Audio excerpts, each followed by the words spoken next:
Good morning, Club56. Happy Sunday. Today, we're kicking off our new month series, which is all about purity. Purity is more than what we choose to do or not to do. It's a state of pursuing God's standard in every area of our lives. In this series, we're defining purity while discovering that we're called to live holy, pure lives, which often means standing out from the world around us and setting our own standards for how we'll behave, what we'll say, and what we'll consume. But before we jump into the lesson video, I want to know, who are you rooting for during the Super Bowl today? I'm personally rooting for the Chiefs, but you know, the Buccaneers could win the Super Bowl too. Let me know in the comments below who you think is gonna win. Now, it's time to jump into the lesson video by The Loop Show. Everything's topsy-turvy. Hang on, 3, 2, 1. Liftoff. We have a liftoff. I'm Jamie. Hi, I'm Ricky. And this month we're talking about purity. Yes, and we'll be doing an awesome challenge with these goggles that turns everything upside down. So let's try these on. Let's try them on. Whoa. So everything that's actually down here is literally right here. Okay, yeah, because I have to look up to look down, or down to look up. It's weird. Hey, do you want to try to high five or something? Where are you? Okay, all right, yes, let's locate each other. All right. Okay, I see. This is your elbow. Okay, hi. Oh. All right, 1, 2. Oh, we're just. Did I? Okay, all right, I see your elbow, which is right there. 1, 2, 3. Oh! We got each other! But before we get into our challenge, see, I feel much more steady when I look like this. Before we get into our challenge, we are talking about purity this month. Yes, now when we say the word purity, what comes to mind? Hey, maybe this illustration will help. Where do we think that illustration is? Okay, is it, wait. Up there. Ah, haha, I see the there illustration. Illustration. So maybe you've heard of someone talk about having a pure heart. Oh gosh, oh look, pure heart, there it is. But is that all that there is? Lights please. Oh, poop. I don't know about you, but my poop has never smiled at me. It's generally not happy to see me, or I'm not happy to see it. See, when our culture talks about purity, are there actually hidden messages behind the images that we see? You know, like, things might seem perfect and pure, like TV and movie and all these things might say, this is pure, this is what it is. But actually, this might be hidden underneath sad, happy face, sad face, happy face. Or, you know what, maybe it's not just emotional. Maybe when you think of purity, it's this. But really, you feel this. It doesn't make you comfortable. Huh.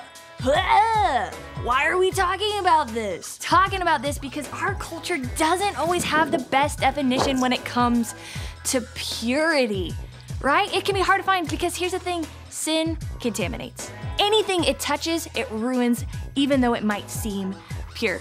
You might look at this and say, there's nothing wrong with this. This is pure, this is good. But in actuality, this is what's underneath, something harmful.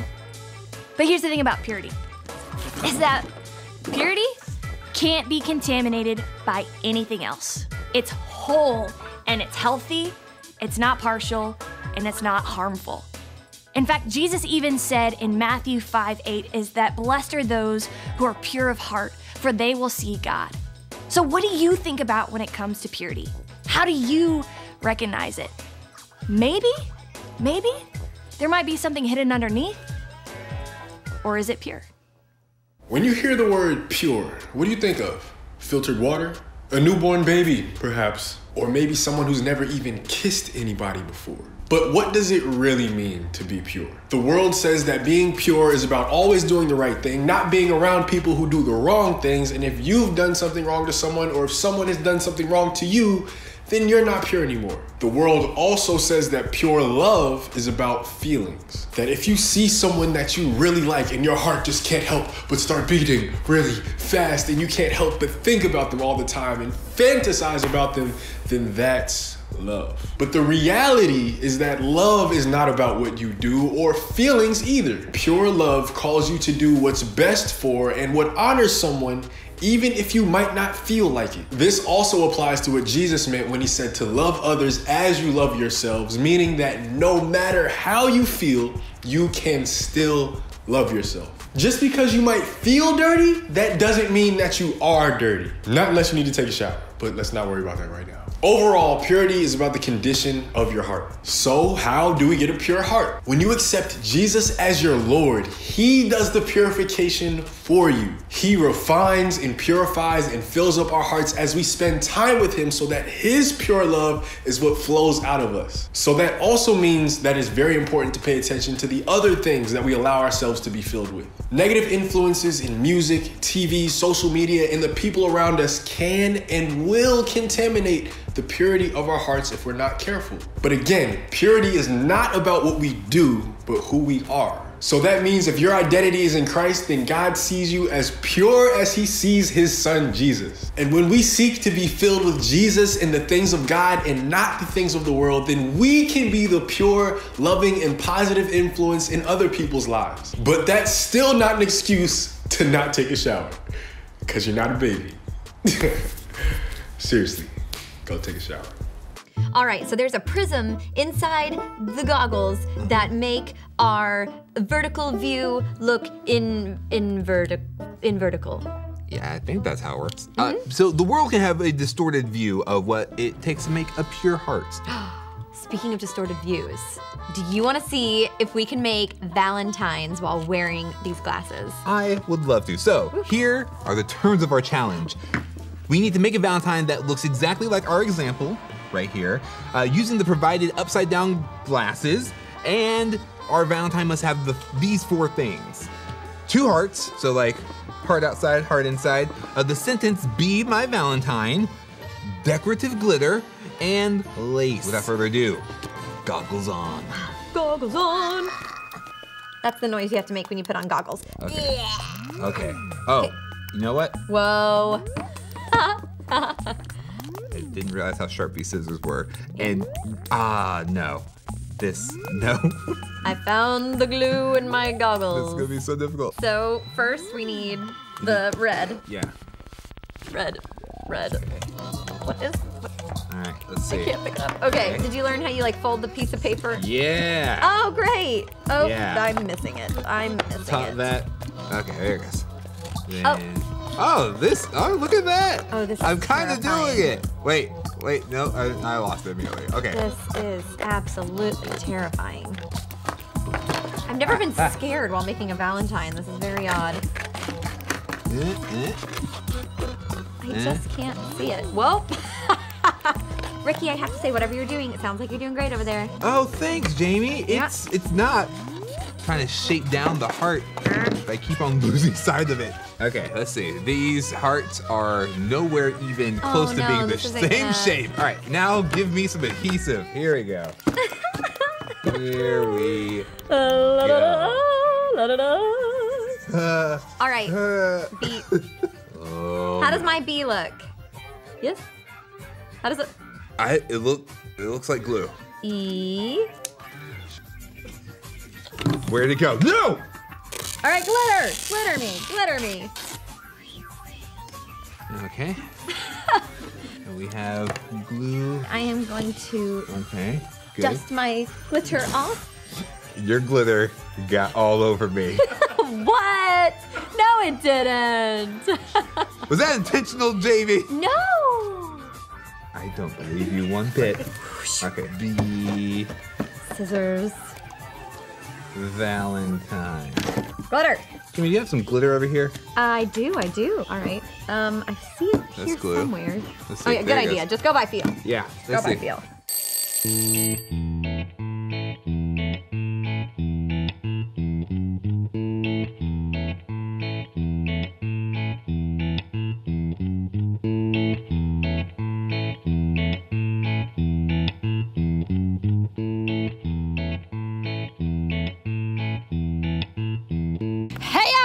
Brooke here, talking about the subject of purity. I'm thinking about this and I'm like, what does the definition of that even look like in our culture today? Like, is there a way for it to be humanly possible for us to actually be pure? When I think about purity, I think about things that are like white, pretty snow, or like a glass of clear drinking water. But in reality, we know that those things aren't clear. They're not pure. And so the question is, what does that look like for us? What does purity look like in our life? And what does the Bible say about this? Well, it talks about it when it talks about holiness. And so right now, I want you guys to lean in and listen to this next clip. You've probably heard the word holy before, or at least sang it in a church song once or twice. And for most people, this idea is really just connected to being a morally good person. So God is holy because he's morally perfect. Yeah, that is part of it. But in the Bible, the idea of holiness is even bigger and more rich. What it's really describing is how God is the creative force behind the whole universe. He's the one and only being with the power to make a world full of such beauty and life. And so all these abilities, they make God utterly unique, which is the meaning of the word holy. So a helpful way to think about God's holiness is by using the sun as a metaphor. The sun is unique, at least within our solar system, and it's really powerful. It's the source of all this beautiful life on our planet. And so you could say that the sun is holy. And you can actually take this metaphor even further in that the whole area around the sun is also holy. Yeah, because the closer you get to the sun, the more intense it gets. Yeah, exactly. So that very power and goodness that generates all this life is also dangerous. I mean, the sun, if you get too close, will annihilate you. And in the same way, there's this paradox at the heart of God's own holiness, because if you're impure, his presence is dangerous to you. And not because it's bad, but because it's so good. And so the first time we see this paradox of God's holiness, it's in the story of Moses and the burning bush. So God tells Moses to take off his sandals because he's standing on holy ground. And Moses covers his face in fear, and God says, hey, don't come any closer. It's intense. It's actually that intensity of God's holiness that's explored even more in the stories about Israel's temple, which was the main place where God's holy presence was located. And at the center of the temple was this room called the Most Holy Place, this the hot spot of God's presence. And whether you're an Israelite living in the land around the temple or a priest working right in the temple, you're in proximity to God's holy presence, which is dangerous. Yeah, this is a problem. So instead of becoming pure first and then going into the temple, here God's holiness comes out from the temple, making things pure and bringing them to life. What does it all mean? So we don't know. Until we meet this man, Jesus. And he claims that he's fulfilling all of these ancient visions, but in surprising new ways. So Jesus, he went around touching people who are impure, people with skin diseases, a woman with chronic bleeding, or dead people. And when he touches them, their impurity should transfer over to Jesus, but instead, Jesus' purity transfers to them and actually heals their bodies. Jesus is like that holy coal in Isaiah's vision. Right. And Jesus claimed that he was the human embodiment of God's own holiness, and that he and his followers were now God's temple, so that through them, God's holy presence would go out into the world and bring life and healing and hope. And so this is why Jesus described his followers as having streams of living water flowing out of them. So this is our part of the story where we find ourselves now, but where's this all heading?